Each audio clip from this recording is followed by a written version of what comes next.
एतजाज़ हसन पाकिस्तान के बड़े वकील हैं, उनका नाम पूरी दुनिया में मोतबर गर्दाना जाता है। उनका कहा कानून के हवाले से, आइन के हवाले से हरफ आखिर समझा जाता है, लेकिन समझने वाले समझते हैं, हर कोई नहीं समझता। इमरान खान के वो दोस्त हैं, इमरान खान के पड़ोसी भी हैं, लेकिन उनकी पार्टी से उनका कोई ताल्लुक नहीं है। ये पीपल्स पार्टी में हुआ करते थे, अब भी हैं और आइंदा भी शायद उसी पार्टी में रहेंगे। उनसे जब भी कहा गया कि तहरीक इंसाफ में आ जाइए, उन्होंने कहा कि उम्र के आखिरी हिस्से में मुझे नहीं लगता कि मुझे पार्टी बदल लेनी चाहिए। बहरहाल वो हक और सच की बात इसके बावजूद कर जाते हैं कि उनका तल्लुक पीपल्स पार्टी की आला क़यादत से है। आज फिर वो इस्लामाबाद में मौजूद थे, इमरान खान के साथ इजहार यकजहती कर रहे थे, और उन्होंने उस मौके पर जब इमरान खान का केस डोगर साहब की अदालत में लगा था, उसके बाद उन्होंने मीडिया के साथ गुफ्तगू की थी, थोड़ी सी कन्फ्यूजन पैदा हो गई। उनकी तरफ से कहा गया, बल्कि जिस तरह से उन्होंने ये बात की कि आंख के ऑपरेशन के लिए जापान में अपॉइंटमेंट मिल गई है, उससे यही लगा कि शायद वो इमरान खान के हवाले से बात कर रहे हैं, लेकिन ये कन्फ्यूजन ज्यादा देर के लिए नहीं रही। बाद में यह बहाम दूर हो गया। उनकी तरफ से क्या कहा गया आपके सामने रखते हैं, आप भी जरा सुनिए कि वो किस तरह से बात कर रहे हैं। कि सलमान सफदर साहब जो इमरान खान के वकील हैं, उनको ये मौका मिल सके कि वो अपनी आंख का इलाज, और बड़ा स्पेशलिस्ट माहिराना इलाज है, ये बड़ा डेलिकेट इसका प्रोसीजर है, वो जापान से करा सकें, जहां उनको अपॉइंटमेंट मिल गई है उस ऑपरेशन, खसूसी ऑपरेशन की। तो यहाँ तक हमने सुना जब उन्होंने कहा कि उनको अपॉइंटमेंट मिल गई है, उससे यही लगा कि शायद इमरान खान को अपॉइंटमेंट मिल गई है, लेकिन ऐसा नहीं था। थोड़ी सी कन्फ्यूजन ज़रूर हुई, लेकिन यह बहाम ज़्यादा देर तक न रहा। लेकिन जब तक जनाब एतजाज़ हसन साहब बात करते रहे, यह बहाम मौजूद रहा। थोड़ी सी तहकीक करने की कोशिश की तो पता चला कि असल सूरत हाल क्या है। एतजाज़ हसन साहब की तरफ से मज़ीद क्या कहा गया वो भी ज़रा सुन लीजिए, उसके बाद फिर असल सूरत हाल से आपको आगाह करते हैं। और उस तारीख के बारे में, और उनकी इस बीमारी के बारे में, और बीमारी के बायस उनको ये दी जाने की, रियायत दी जाने की, और ये रियायत भी नहीं है, रियायत भी लफ्ज़ गलत है, हक है। ये उनको इस हक को कि अपना इलाज करा सकें, वो उसके पूरा करने के लिए, उस पर अमल करने के लिए वो जापान जा सकें, और इसके लिए मेरा तो ख्याल है आज रियायत मिल जानी चाहिए थी। अब इसमें भी आगे पेशी पड़ गई तो ये मुनासिब नहीं है।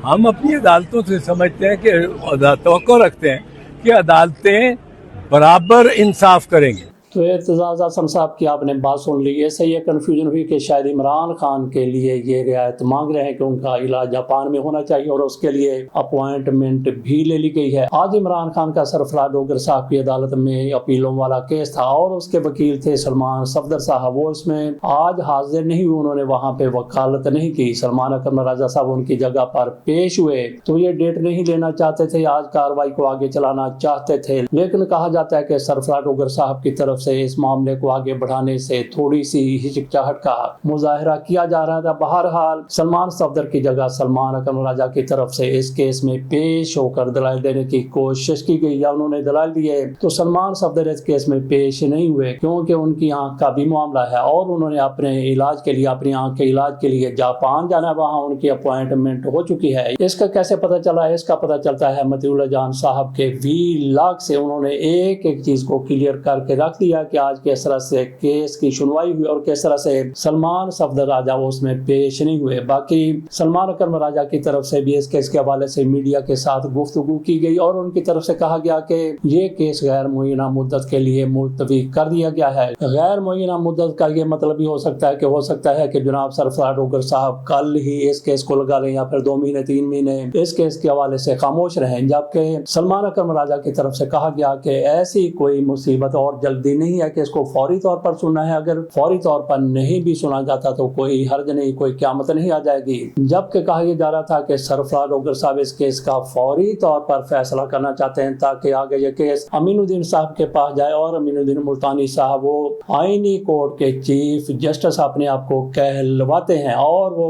ऐसे फैसले देने के लिए बिल्कुल तैयार बैठे हुए। इमरान खान के खिलाफ फैसला देने के लिए वो किस तरह से तैयारियां करके बैठे होंगे, क्योंकि उनको लाया ہی اس لیے گیا ہے آج کی صورتحال کو دیکھا جائے کل کوئی بڑی تبدیلی نہ آ جائے ان کے پاس جیسے ہی اپیل جاتی ہے امین الدین صاحب کے پاس یا پھر ان کے بینچ کے پاس وہ عمران خان کو کتنی سزا دیں گے جتنے ان کے اختیار میں ہوا جتنے ان کے بس میں ہوگا عمران خان کو سزا دے کے وہ سارا کچھ ثابت کر دیں گے جس کے لیے ان کو اس عدالت کا چیف بنایا گیا ہے. بہرحال جیسا کہ کہا کہ یہ کنفیوژن تھوڑی سی پیدا ہوئی تھی کہ عمران خان کو اپوائنٹمنٹ ملی ہے یا پھر سلمان صفدر صاحب کو اپوائنٹمنٹ ملی ہے وہ کنفیوژن دور ہو گئی. اگر عمران خان کے لیے ایسا کچھ کیا گیا ہوتا عمران خان کو ایسی کوئی اپوائنٹمنٹ ملی ہوتی اور عدالت میں وہ گئے ہوتے کہ میں نے جاپان علاج کے لیے جانا ہے تو آج کی نہ صرف پاکستان کی بلکہ دنیا کی سب سے بڑی یہی خبر ہوتی. اور یہ جو ہمارا ٹاؤٹ مافیا وہ کس طریقے سے اس چیز کو لیتا وہ کہتے کہ دیکھیں عمران خان ڈر گیا بھاگ گیا اور اس نے بھی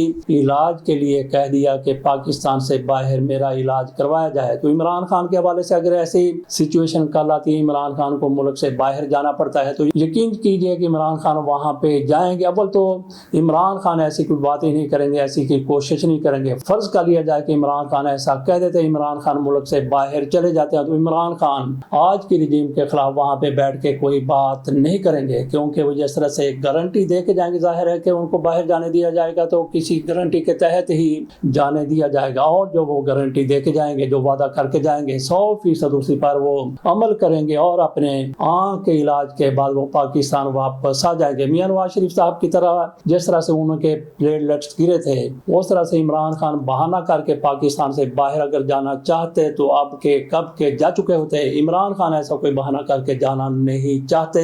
سہیل آفریدی کا دھرنا آپ نے کل دیکھا کہ کس طرح سے وہ دھرنے پر ایک جبر کیا گیا کس طرح سے وہاں پہ لوگوں کو پریشان کیا گیا کس طرح سے وہاں پہ لوگوں کو آگے لگایا گیا کس طرح سے گرفتاریاں بھی کی گئی اور دھرنا سہیل آفریدی اور عمران خان کی بہنوں کو اٹھانا پڑا. آج جگہ جگہ پر تحریک انصاف کی طرف سے اس حوالے سے باتیں ہو رہی ہیں اور سہیل آفریدی کی طرف سے میڈیا کے ساتھ گفتگو بھی ہو رہی ہے. ان کی طرف سے کہا جا رہا ہے کہ ہمارے اوپر ظلم کیا گیا تشدد کیا گیا ہمیں وہاں سے اٹھا دیا گیا ہمیں وہاں پہ بیٹھنے نہیں دیا گیا دھرنا نہیں دینے دیا گیا اور عمران خان کی بہنوں کی ملاقات بھی عمران خان کے ساتھ نہیں کروائی گئی. وہ پھر گلا کر رہے تھے شکوہ کر رہے تھے کہ ہمارے ساتھ زیادتی ہو رہی ہے میں 4 کروڑ 4.5 کروڑ لوگوں کا نمائندہ ہوں اور مجھے عمران خان کے ساتھ ملاقات ہی نہیں بلکہ اظہار یکجہتی بھی نہیں کرنے دیا جا رہا. یہ سہیل آفریدی کی طرف سے کہا جا رہا تھا. کل کہا گیا کہ اس دھرنے سے 4 ایسے لوگوں کو پکڑا گیا جن سے خطرناک اسلحہ بھی برآمد ہوا تھا جیسا ہم نے پہلے ویلاگ میں آپ کو بتایا کہ ان سے نسوار برآمد ہوئی تھی. بہرحال ان کو جس طرح سے پیش کیا گیا جس طرح سے پولیس والے ان کے ساتھ بات کر رہے تھے بدتمیزی سے بات کر رہے تھے اور تشدد بھی یقینی طور پر کیا گیا ہوگا. جس طرح سے وہ لڑکے معافیا مانگ رہے تھے اس سے اندازہ کیجئے کہ کس طرح سے جبر کیا جا رہا ہے اور ان سے انہوں نے کیا اگلوانا تھا. یہ کہا گیا ان کی طرف سے کہ ہمیں سہیل آفریدی کی طرف سے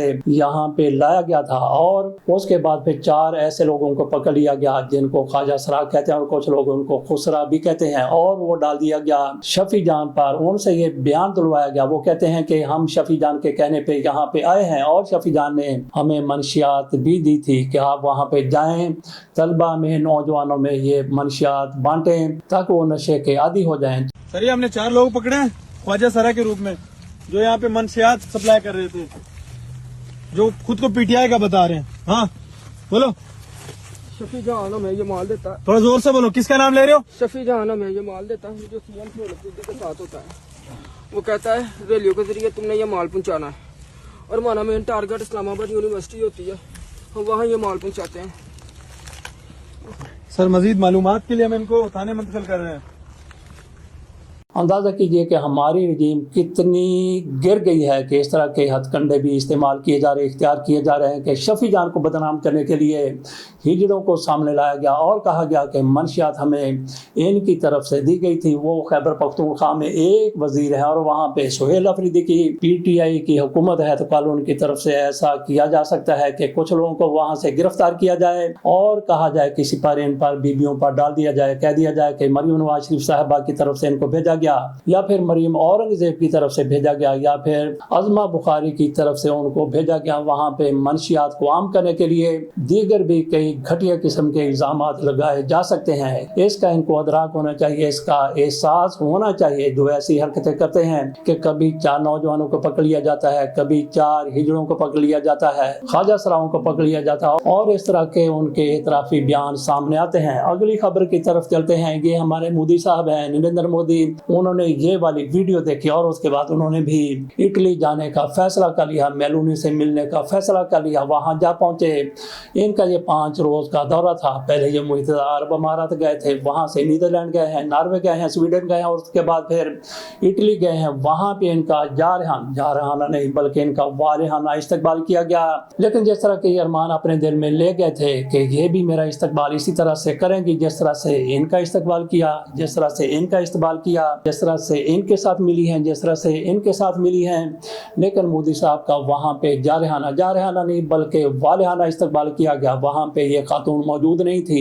बाद में इनके साथ मुलाकात हुई है, लेकिन फिर भी मोदी साहब को गले मिलने का मौका ना मिल सका। मोदी साहब वहाँ पे गए, मुलाकात की और रस्मी बातें हुई। उसके बाद एलामिया जारी हुआ, मोदी साहब वहाँ से वापस लौट आए। उनकी दिल की मुराद पूरी ना हो सकी, दिल के अरमा आंसुओं में बह गए। मोदी साहब बहुत कुछ सोच के गए होंगे। आखिरी खबर हमारी इस व्लॉग के हवाले से है। मैमूना इकबाल उनका नाम है और ये एक अदाकारा है। उनकी तरफ से कहा गया कि लीगी एक लीडर है, मुस्लिम लीग नून का लीडर है, और ये MP है और मरियम नवाज शरीफ साहिबा के करीबी लोगों में शामिल है। उनका नाम नहीं लिया गया। उन्होंने कहा कि ये बंदा मुझे हिरासा करता है, उसकी बाकायदा इनकी तरफ से शिकायत की गई है। इसकी तरफ से अपने बयान में कहा गया है कि मैं एक तवील अरसे से पाकिस्तान मुस्लिम लीग नून से वाबस्ता एक MPA की जानिब से शदीद ऑनलाइन हरासमेंट, साइबर बुलिंग, ज़हनी तशद्दुद और जान की धमकियों का सामना कर रही हूँ। इस मामले को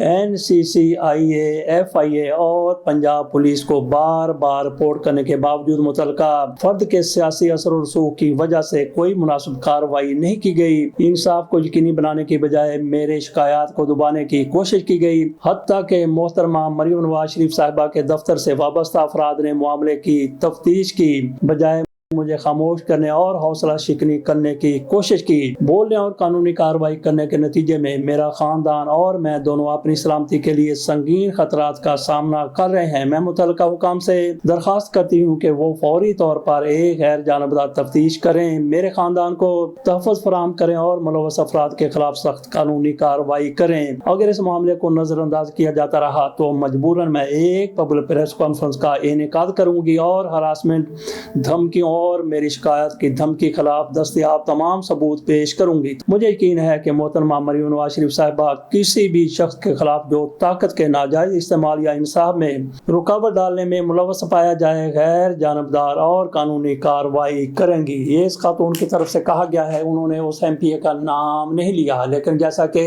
ये कहा गया कि मरियम नवाज शरीफ साहिबा के ऑफिस की तरफ से उस बंदे को तहफ़्फ़ुज़ फराहम किया जा रहा है, तो तहफ़्फ़ुज़ फराहम करने वाली कोई खातून है या कोई भाई साहब है, इस हवाले से इस खातून की तरफ से अभी तक तो नहीं कहा गया। और 1-2 रोज में वो सामने आके बताएंगी कि कौन MPA साहब हैं और उनके साथ क्या क्या वो हरासमेंट करते रहे हैं। इजाजत दीजिए। अल्लाह।